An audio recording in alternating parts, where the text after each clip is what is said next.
इसे काठमांडू नेपाल से डॉक्टर प्रद्युम्न राज पांडे ने पूछते हैं, कोई भी कार्य या निर्णय लेते वक्त मन दुविधा में न फंसे, इसके लिए क्या करना चाहिए।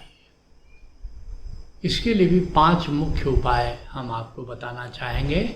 पहला उपाय है, जीवन में हमेशा मध्य मार्ग अपनाएं और निर्णय लेते समय भी मध्य मार्ग अपनाएं, क्योंकि आप देखेंगे कि निर्णय हमारा मन सामान्यतः जब लेता है तो मन की आदत है एक्सट्रीम पर जाने की, फाइट और फ्लाइट। जैसे वो पेंडुलम जैसा बर्ताव करता है कि एक एक्सट्रीम पर जाता है और फिर दूसरे एक्सट्रीम पर जाता है। या झूले को देखो, एक एक्सट्रीम जब पर जाता है और दूसरे एक्सट्रीम पर जाता है। लेकिन झूला और पेंडुलम में ज़रा अंतर है। क्या? अगर मन डोल नहीं रहा है तो झूला विश्राम में है, एक जगह पर स्थिर है, और पेंडुलम क्या करता है, वो चलता ही रहता है। तो ऐसे ही मन एक एक्सट्रीम से दूसरे एक्सट्रीम से पहले एक्सट्रीम पर ऐसे ही मन विचरण करता रहता है। तो हमेशा मध्य मार्ग अपनाए, जिसके लिए कृष्ण कहते हैं समत्तम योग उच्यते। योग क्या है? सम्यकता में जीना ही योग है।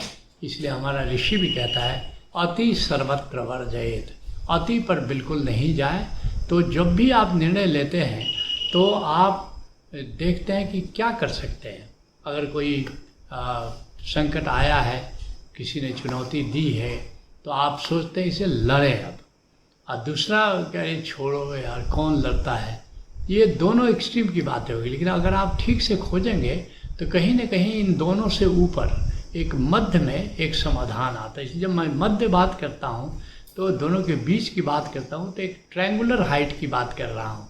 ABC, A सबसे ऊपर ट्रायंगल का शीर्ष है, और B और C के मध्य की बात, आधार के मध्य की बात नहीं कर रहा हूँ मैं। दोनों के ऊपर एक मध्य में आप निश्चित सोच सकते हैं कि मध्य मार्ग क्या होगा, ये निर्णय मध्य में जाकर के क्या होगा।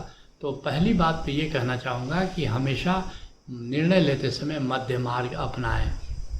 और दूसरा, एक बात खूब हमने अनुभव से देखा है कि अगर निर्णय सही होता है तो निर्णय के बाद मन प्रसन्न होता है, मन में प्रसन्नता आती है। इसको आप करके देखिएगा। और अगर निर्णय सही नहीं है तो मन में उद्विग्नता होती है, परेशानी रहती है। तो आप निर्णय लेने के बाद आप देखें मन प्रसन्न हो गया कि हाँ ये निर्णय बिल्कुल मज़ा आ गया, ये हमें करना है, तो आप निश्चित जाने कि आपने बिल्कुल सही निर्णय लिया है। तो जो प्रसन्नता दे वो निर्णय ले। और तीसरी बात महत्वपूर्ण है कि भाव से निर्णय ले, विचार से निर्णय नहीं ले। क्योंकि विचार हमेशा आपको, जो विचार मतलब जो विश्लेषण से आप निर्णय लेते हैं वो मन के तल पर आप लेते हो, विचार के तल पर होता है।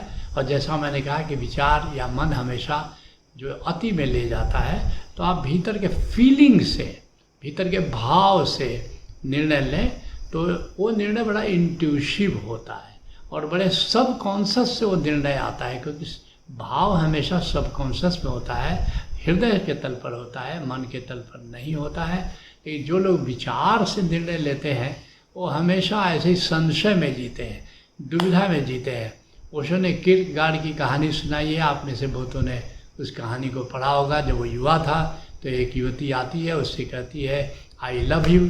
किर्केगार्ड ने कहा कि वह तो ठीक है, चाहती क्या हो? तो उसने कहा कि हम आपसे विवाह करना चाहते हैं। तो बोला रुको पहले ज़रा सोचने दो। और किर्केगार्ड सोचता रहा शादी करनी नहीं करनी। और युवती आती रही और हर बार किर्केगार्ड ने कहा अभी मैं सोच रहा हूँ। और सोचते सोचते किर्केगार्ड 80 साल का हो गया और फिर उसने निर्णय लिया कि मुझे शादी करनी है इस युवती से। खोजता भागता उस युवती के द्वार तक पहुंच गया और वहां जाकर के देखा कि वो तो ग्रेट ग्रैंड मदर बन गई है, कई बच्चे घूम रहे हैं। और उसने कहा कि darling I have come to propose you, I want to marry you. उसने कहा मैंने किर्केगार्ड तुम्हारा कितना इंतज़ार किया और अब तो ये बेला शादी की नहीं है, देखते हो बच्चों का अंबार लगा हुआ है, लेकिन तुमने इतनी देर क्यों की? किर्केगार्ड ने कहा कि जब से तुमने ये प्रपोजल दिया तब से मैं सोच ही तो रहा हूँ। पहले तो ये सोचता रहा कि शादी करनी कि नहीं करनी, फिर कई सालों के बाद ये निर्णय पहुँचा कि हाँ करनी है, अब किससे करनी है, तुमसे करनी कि नहीं करनी। और सोचते सोचते अब जब निर्णय में पहुंचा हूँ कि शादी तुम्ही से करनी है, तो तुरंत मैंने देरी नहीं कि मैं तुरंत आ गया। किरकेगार्ड ने एक बड़ी अद्भुत किताब लिखी, आइदर और उस किताब में उसने लिखा है कि मैं तो बड़ा किरकेगार्ड था, कि दुनिया के जितने भी लोग हैं छोटे मोटे किरकेगार्ड ही हैं, बस सोचते ही रहते हैं, सोचते ही रहते हैं। नहीं, सोचने से सही निर्णय पर नहीं पहुंचा जा सकता। और फिर जो चौथी बात मैं बताना चाहूँगा कि किसी विषय पर जो प्रथम निर्णय आता है, करीब करीब देखोगे कि 90% वो निर्णय सही होता है। लेकिन प्रथम निर्णय लेने के बाद भी हम विचार करते रहते हैं कि अरे जो निर्णय लिया है वो ठीक लिया कि नहीं लिया, क्योंकि प्रथम निर्णय इंट्यूटिवली आता है कि ये निर्णय सही है। और मैंने अक्सर देखा है, मुझे निर्णय लेने में 1 मिनट से देर कभी नहीं लगती है। 99% केसेस में मैं 1 मिनट से कम में भी निर्णय लेता हूँ और तुरंत निर्णय लेता हूँ। लेकिन 1% ही ऐसा होता है कि मुझे क्या करना है क्या नहीं करना, तो बहुत ही कम ऐसी स्थितियाँ बनती है। क्योंकि जो प्रथम निर्णय होता है या तो तुम्हारे स्पिरिट गाइड से होता है, या तो जिस संत से गुरु से तुम जुड़े हो वहाँ से आता है, या भीतर भाव की गहराई से आता है, आत्मा के तल से आता है। तो प्रथम निर्णय बहुत संभव है कि प्रथम निर्णय ही सही निर्णय हो। और बाद में भी आप देखोगे 2-3 बार आप निर्णय बदलोगे, देखोगे अरे जो पहला निर्णय लिया था वही निर्णय मेरा सही था। और जब ये कुछ भी ना समझ में आए तो 5वीं बात जो है, कौशल चक्र से निर्णय लो। कौशल चक्र का क्या मतलब हुआ? कम से कम 5 मित्र होने चाहिए, अपने परिवार के सदस्य हों। अगर आजकल हम 2 हमारे 2 का ज़माना है तो 4 ही लोग होते हैं, तो 5वां कोई मित्र बुला लो जो तुम्हारा पारिवारिक मित्र हो। कम से कम 5 और ज़्यादा से ज़्यादा 21।